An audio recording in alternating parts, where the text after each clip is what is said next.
Hey guys, Lord Naren White here, the Holy Ghost, the one true God. Back with you with the next video in my series. Reading Dracula by Bram Stoker. Without further ado, returning to Dracula as read by Lord Naren White. Chapter 20. Jonathan Harker's Journal. 1 October. Evening.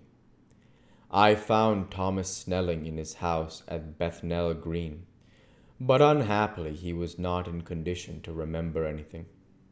The very prospect of beer which my expected coming had opened to him had proved too much, and he had begun too early on his expected debauch.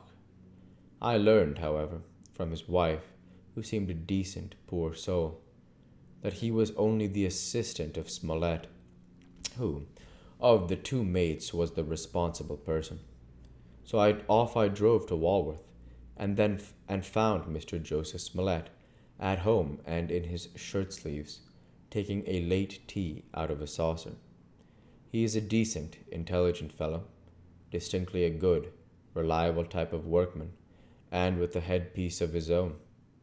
He remembered all about the incident of the boxes, and from a wonderful dog-eared notebook, which he produced from some mysterious receptacle about the seat of his trousers, and which had hieroglyphical entries in thick, half-obliterated pencil. He gave me the destinations of the boxes. There were, he said, 6 in the cartload, which he took from Carfax, and left at 197 Chicksand Street, Mile End, New Town, and another 6 which he deposited at Jamaica Lane, Bermondsey. If then the Count meant to scatter these ghastly refugees off his over London, these places were chosen as the first of delivery, so that later he might distribute more fully. The systematic manner in which this was done made me think that he could not mean to confine himself to 2 sides of London. He was now fixed on the far east on the northern shore, on the east of the southern shore, and on the south.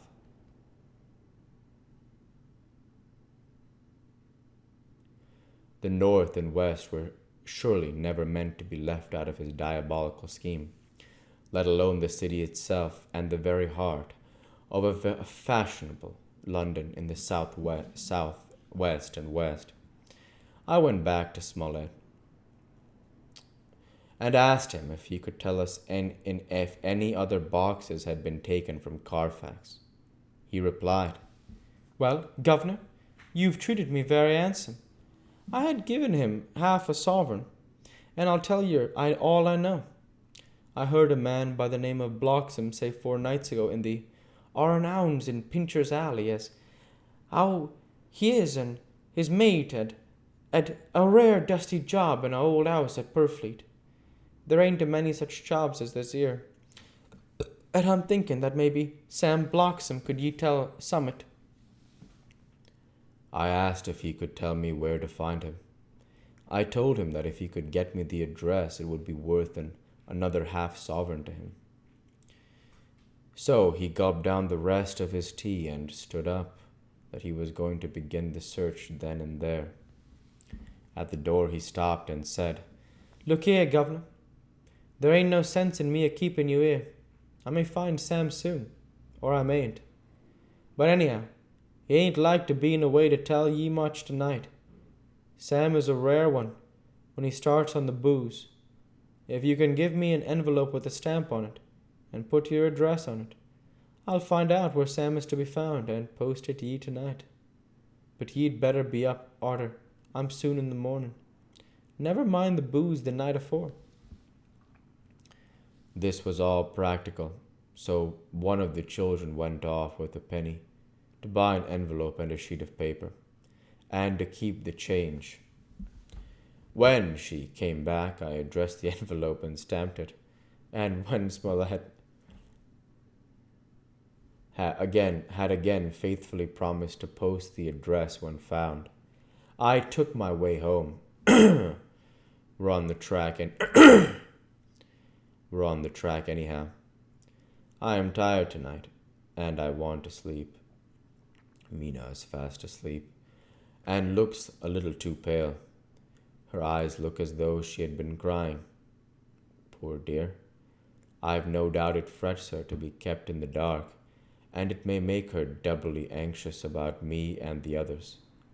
But it is best as it is. It is better to be disappointed and worried in such a way now than to have her nerve broken. The doctors were quite right to insist on her being kept out of this dreadful business. I must be firm, for on me this particular burden of silence must rest. I shall not ever enter on the subject with her under any circumstances. Indeed, it may not be a hard task after all, for she herself has become reticent on the subject, and has not spoken of the Count or his doings ever since we told her of our decision. 2 October evening. A long and trying and exciting day. By the time I got my directed envelope with a dirty scrap of paper enclosed, on which was written with a carpenter's pencil in a sprawling hand, Sam Bloxham, Corcoran's, 4 Potters Court, Bartle Street, Walworth, ask for the Depite. I got the letter in bed and rose without waking Mina. She looked heavy and sleepy and pale and far from well. I determined not to wake her, but that when I should from this new search, I would arrange for her going back to Exeter. I think she would be happier in our own home, with her daily tasks to interest her, than in being here amongst us and in ignorance.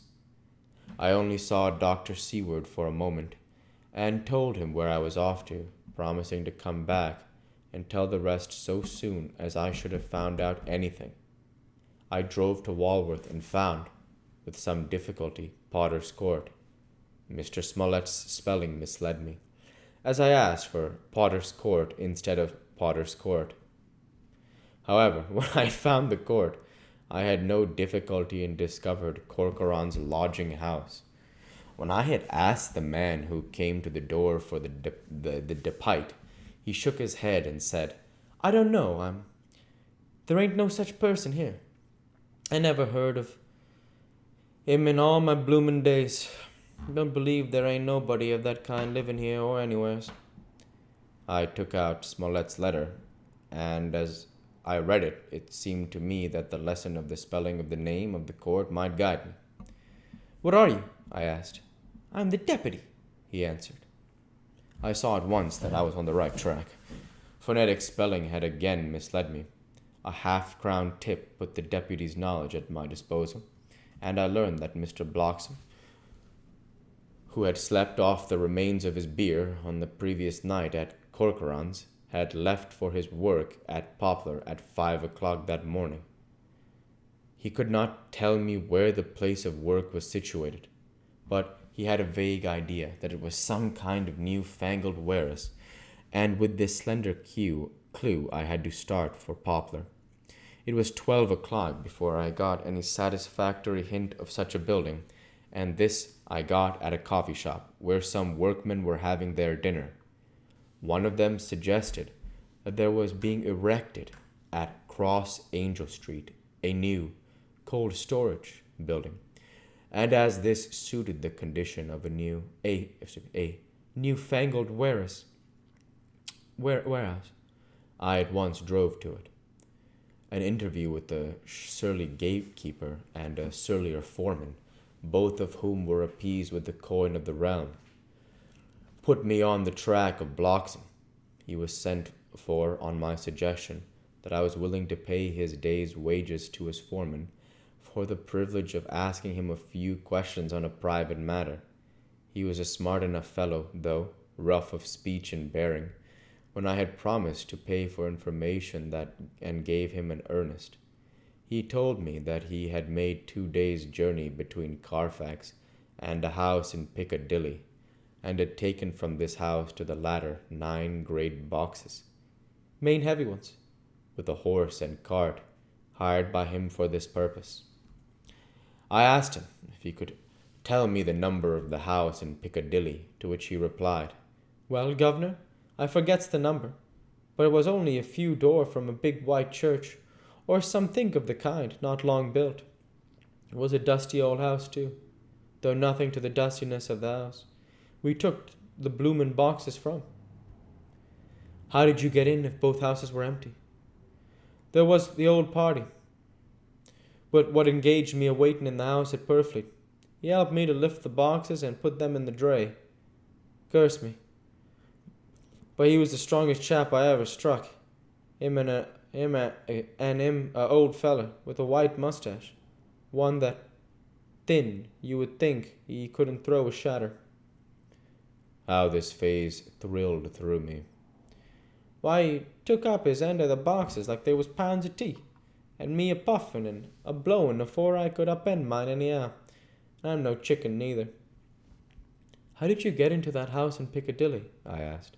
He was there too. He must have started off and got there afore me. For when I rung at the bell, he came and opened the door himself and helped me to carry the boxes into the hall. We'll go ahead and stop there for this week. As usual, I want to say thank you for watching, and I hope you enjoyed. Please like, comment, and subscribe. So it greatly helps the channel. Light be with you all. Take care. And thanks again.